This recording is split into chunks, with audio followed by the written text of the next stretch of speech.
Hello and welcome to Learning with Liquor.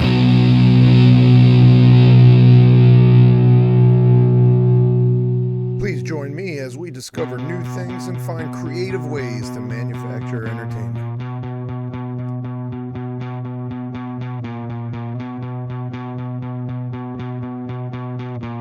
On this podcast, we are going to explore any topic that arises.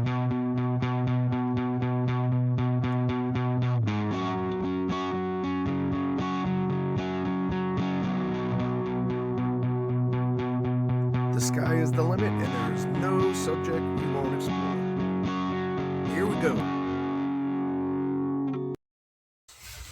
All right, welcome back to Learning with Lickum. So I think we're going to start a new thing. Ben called it, this is Ben. Ben called it Whiskey Wednesdays, although I think I kind of like something along the lines of like the three S's, because it'll be Scotch, stogies, and stories. So I don't know.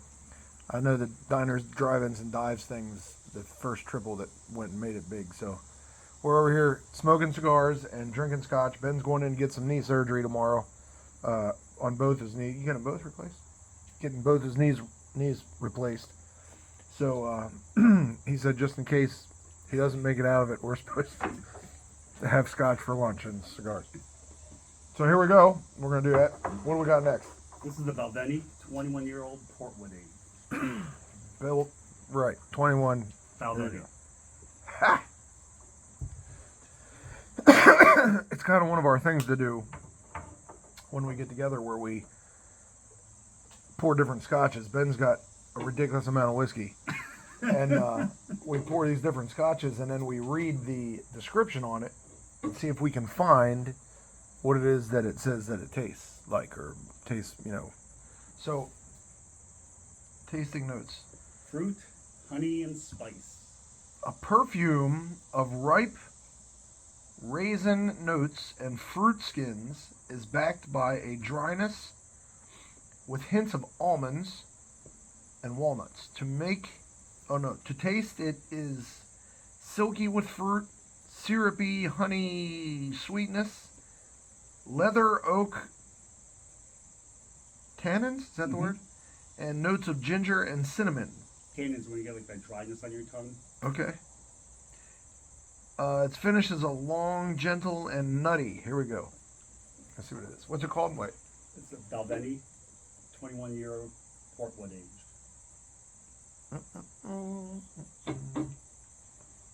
I'm smoking an Ashton something or another.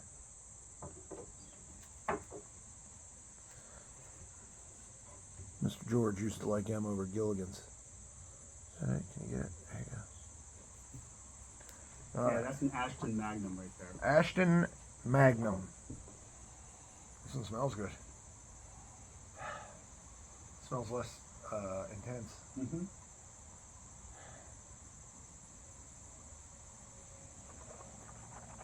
Holy smooth, holy shit.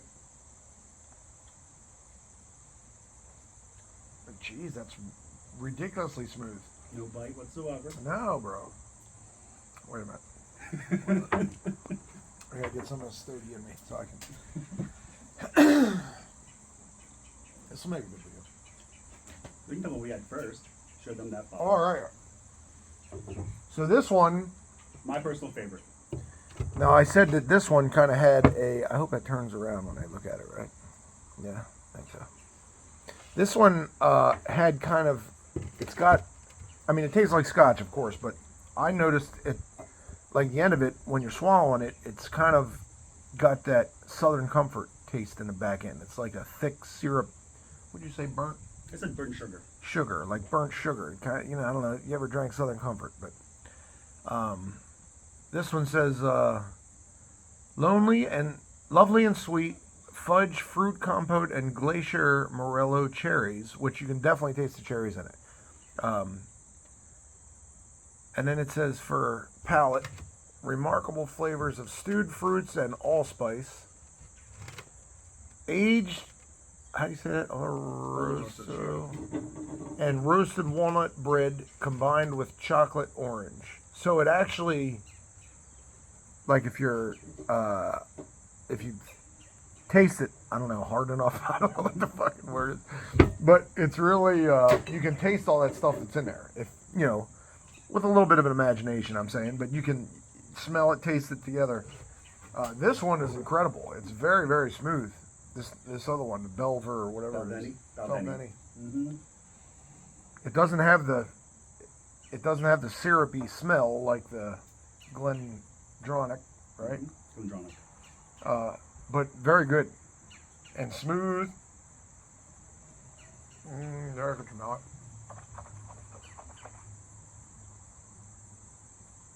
He thinks I'm nuts, but if you drink Scotch and you stick your tongue out past where your taste buds on the side go past your teeth, it tastes different. I know that sounds crazy, but believe me, it's true. At least for me, it is. That is a good one. That's nutty. I can taste that. Not overly sweet. It's really well balanced, I think. And I like to dip this bitch in the middle of there and then draw on it. It's kind of like a smoky, scotchy, I don't know.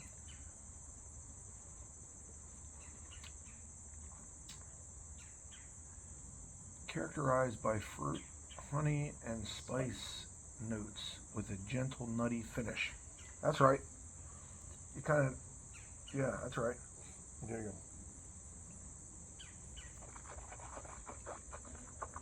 Yeah, this was a birthday gift from the wife. This was? Yep. I'm telling you, stick your tongue out there far enough, it tastes different. Everybody's going to be running around. It tastes different back there on the top, like there's something on the back corners of your mouth, your tongue, that you can taste it. That's definitely nutty on the back end.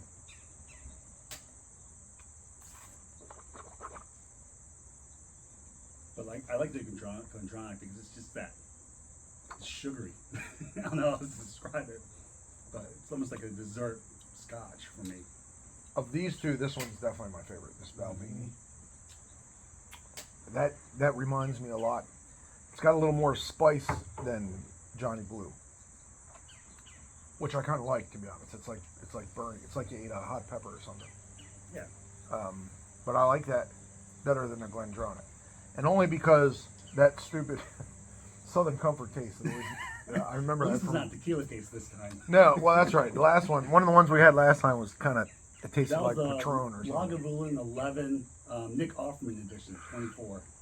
That was a little more tequila than I could handle. It wasn't tequila, but it had some kind of tang to it, like tequila or something. I don't know. Just remind you of tequila. Yeah. Not bad enough. Yeah, it was crazy. This one's yummy. I could drink that all day. Oh yeah. Unfortunately, it's too expensive. Yeah, right. What'd you say? It was about $200. $250. $250 for that Balvenie thing, I guess. Maybe you can get it someplace else that'd be a little nicer. Yeah, this third one I picked out though. It's on the sweeter end again. Okay. Really smooth, easy to drink, and it's a little bit more affordable. I might be tingling. I don't know if that's from the cigar or from the Scotch.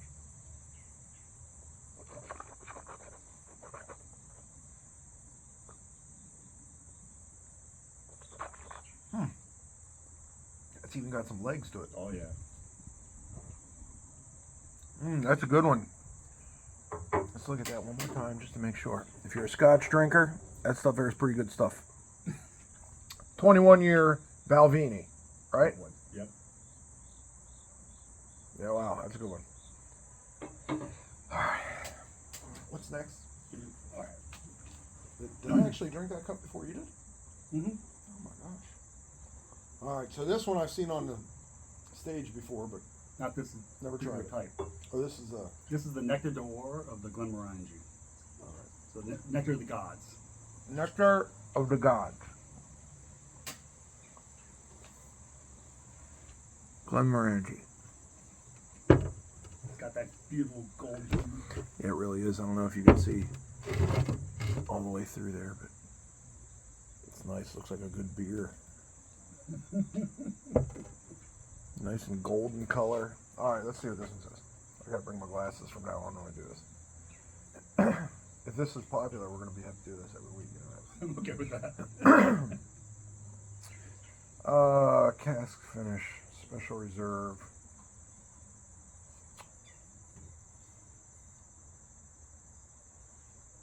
I can't read that, dude. My eyes are too bad. Let me read it.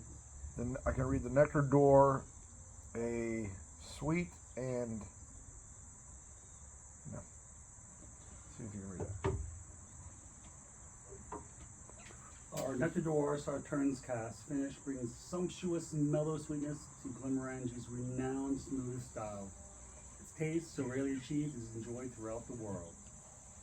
Okay, so it doesn't go into a whole lot of detail around, huh? No. So this one's aged in American oak bourbon casks. I think my mouth is kind of still numb from the last one. Like it's a more intense Captain Morgan spice. You know what I mean? I don't taste Captain Morgan, but my lips are numb. Like, I mean, Off honestly, the Balvenie. yeah, Yeah, you get a lot of that spice note in there from the portwood. yeah, but it's not burning. It's not, yeah. just spice. It feels like I rubbed cocaine on my goat. I wouldn't know that. Me neither.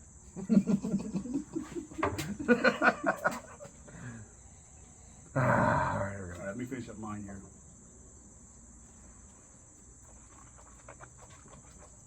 Oh, here's Hi, a Steve. Holy shit, dude, that's a good one too.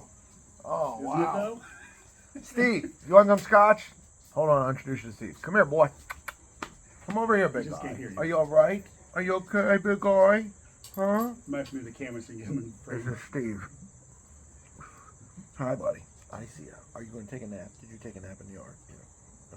You're a very small puppy. Huh? I'm very small puppy. I'm very small. Yes, I know. What? Are you telling me a secret? Okay. Can you see Steve's big old head right here?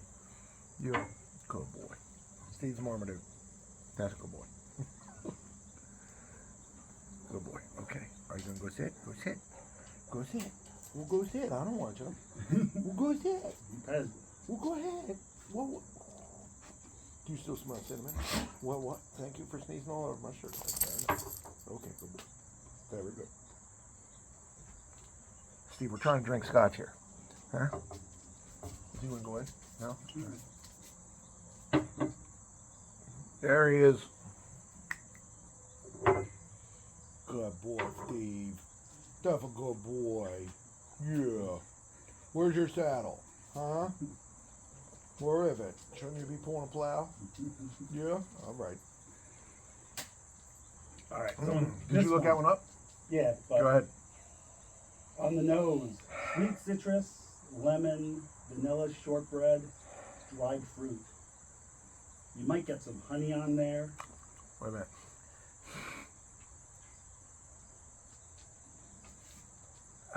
No, there's something else. Wait a minute. Steve, are you helping? Are you helping? What do you smell, huh? I bet he could tell you everything that's in there. Shortbread. Yeah, like butter Yeah. with some vanilla. There's something else in there. Steve, do you want some scotch? Huh? Do you smell dog on there? Hmm? There's something else on there too.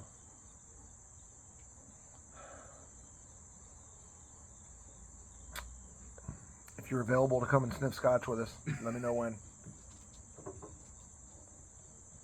For the palate, I get like a silky, like mouthfeel syrup on there. So they say buttery baklava, brown sugar, gentle spices, It feels like custard. if you were to put like oil in your mouth or something. I'm not sure how to describe Yeah, it. it has a very viscous mouthfeel. Yeah, That's right. It coats your mouth. It's thick. It's got some legs on it too. I can see them there. But it feels like Pepto-Bismol when you not taste like it, but feels like Yeah, it when you. it coats your mouth and your tongue and gets all over. It's got a there. little bit of spice, but not as much as that other stuff. No. Then you should be able to get a finish with some oak on there. Maybe some ginger snap biscuits. Some fruit.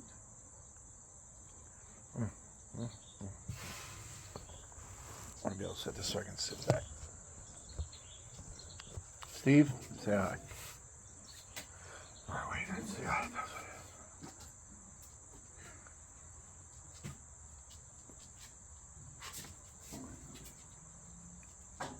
Wow, that's really good, though. I mean, that's really good. Yeah, so I get pastry off this all the time. Pastry? Mm-hmm. Like buttery French pastry.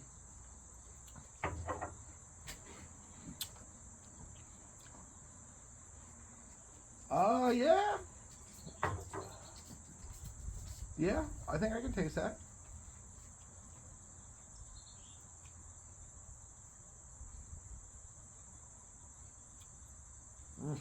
Boy, that's so fucking yummy, dude. If there was some kind of substance to that and you could eat it, this is what I'd eat every day.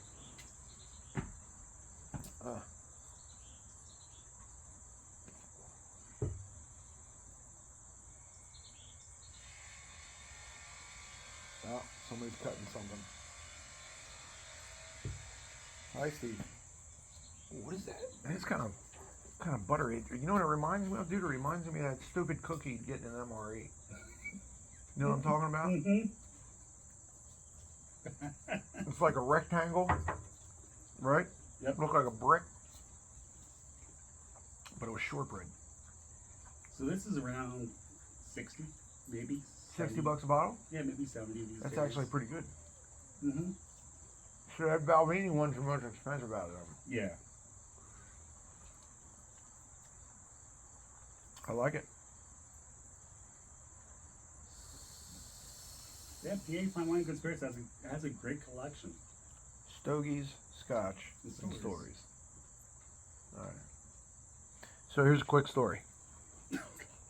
Ben and I, we met at Walter Reed Army Medical Center in 2005, 6, right? Whenever I came back from Egypt, 6, it might have been 6. I just came back from Egypt. My back was all destroyed, and they sent me down there to get my back done. And Ben, there was Walter Reed, you know, is a space in Washington, D.C. Well, the old Walter Reed, right? Yeah. They renamed it since then. Yeah, I think combined it with Bethesda now or something, Yeah. right? So it used to be this little spot right past Silver Spring, Maryland, in D.C., you know, where the cutout was. But the base, the barracks for the base were full, I reckon. Yep. So they also owned a building across the street from the base. So you had to go outside of the base to go to the apartment building across the street. That's where Ben and I lived. So Ben, what was the guy's name that ran the place? Staff Sergeant something or another? Oh my gosh, I can't remember. Not Terry. I can't remember his last name. He was a nut. Yeah, he was. Big Anyway, black guy. yeah, he Drove a he- motorcycle. He drove like a Hayabusa. Did he ride a bike? Yeah, he drove a Hayabusa. I remember he going drove, to his house a once or top end, twice. Crotch rockets and yeah. Shit, what was his name? Anyway, he was the building manager, right? So everything that happened in that building happened because he said so. So him and Ben were pretty tight. So Ben had his own room. So he was the building manager, and basically I did all the work for him. That's right. He So- sat around. He sat around and watched TV all day, and Ben did all the work. Well, when I got there, I learned about this outside thing, and I was able to go across the street and live in the building outside of the base, which was almost like its own entity. I mean, because we Nobody didn't cared. really do anything that we were supposed to do. We didn't do formation. No, we didn't do shit. We just stayed over there in our building, and we got to be good friends, Ben and I, down there. And I ended up having my own room at one point, you know. And Ben had his own room, so we would just kind of like do whatever we wanted. If we wanted to wake up late, we'd wake up late. If we woke up early, we'd go. You know, I don't know. We went to formation like 5 times the whole time we've been there, maybe. I think I went to fewer than that. So I had a job, so I was excused from all Yeah, formations. and that's exactly what happened. Like, I had PT and shit like that to do before that. I was there for like 11 months. But one of the nice things that we like to do is we figured out over in Georgetown, we would you drive? Did we drive over? We drove over there. Yeah, I drove my Trans Am. I had the blue truck. You had a blue truck back then, yeah. So I had a Ford Sport Track, and we would take turns driving every Tuesday, I think it was, we'd go They had all you can eat. to Georgetown, and it was a Tokyo Diner, right? No, it was a not Tokyo Diner. It was a. I thought it was Tokyo Diner. I can't remember. I can't remember. It was inside of this little mall, right? It was a sushi place. Yeah, and they had sushi and all kind of shit. So it was all you could eat. when you first walked into the place, it was a bar on the right and a restaurant in the back. We never made it to the back. We always stopped at the bar on the right, and it was all you can eat. I think it was $27 for all you can eat sushi, and we always left a $10 tip. Right? If not more. Yeah, you know. So we figured out from the first time, I don't remember the first time that we went there, but somehow we figured out that we can go there and just keep eating and eating and eating, and then go take a shit, and then come back, and then keep eating and eating and eating. So we need a smoke break too. We go for like a 15-minute smoke break. We were there sometimes for 3 hours, maybe 4 hours, and just eating the whole time. It got to the point where we could call over there and say, hey, we're on the way over. And when we got there, they would have shit waiting for us to eat. I think we counted up one time, and we each ate like $300 or $400 worth of sushi. Well, they had the tuna fillets, like they slice off pieces. They would cut out a tuna fillet about this big, for each of us, and they would have it on a plate when we got there. We would eat that for a warm up, and then we would just start naming shit. The people that worked there were really cool about it. I don't understand how they made any money with what we ate over there. Well, but I wonder if she used to come out and make us eat soup and salad. The miso soup she used to say was always good for your belly. Make your belly fat go away or something, right? Do you remember that? Yep. She pushed that stuff on us so hard. We had a lot of fun over there. If you ever get to Georgetown, what was the name of that plaza? Do you remember? No, I don't. You think we could find it? I just remember the cameras. I was going to say, we used to always get speeding tickets going down that street, whatever that road is. Yep. Those were the days, man. Oh, man. How you doing? I'm doing good. You gonna light another one of them cigars or what? No, I'm good. First surgery tomorrow. Just a light, little, small one. Very nice, yummy.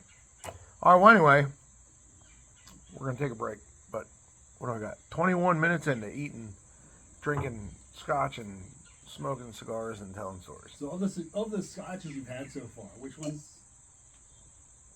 been up there for you? I'm still picking that one right there. The Balvenie. Yep, that's definitely one of the best ones. There's one that you had like 2 times ago or something that had a little bit of smoke to it. Wasn't ridiculous, but definitely bitey on the ass end of it. And I like those that have a little bit of spice to them. What about that Ardbeg, that Ugadal, that really, really smoky one that I have? That was the black label. Yeah. I still have that one at home. Okay. No, I don't. I have that at Tessa's house. Okay. I drank that when I'm playing music. And that one was ridiculously smoky. Mm-hmm. And there was a green one too that was really, really had a real strong smoke smell to it. Yeah, they're both Ardbegs. Okay. Yeah, Ardbeg and Lefroy are really good smoky, peaty scotches. So, if I had to put these in the order that I like them today, this one would be my least favorite. Not that it's bad. No, they're still good. I'm saying as far as the ones we had, this one would be my second favorite. And I'm definitely going to drink some more of this before I go. This stuff right here is extremely yummy. And I think that would go well with a lot of different stuff. If you're a Scotch drinker, that Balvenie is the way to go. Very smooth. Got a lot of stank to it, flavor. This one is the one right here that I said tastes kind of like that Southern Comfort. But I wouldn't send any of them back, to be honest with you. I think they were all very good. But this one right here is definitely the one for today. Bam. See if you can have that scotch. I'm going to drink some more of that. All right, so anyway, that's good. Salad this. We're going to do this some more. Learning with Lickham. Peace out.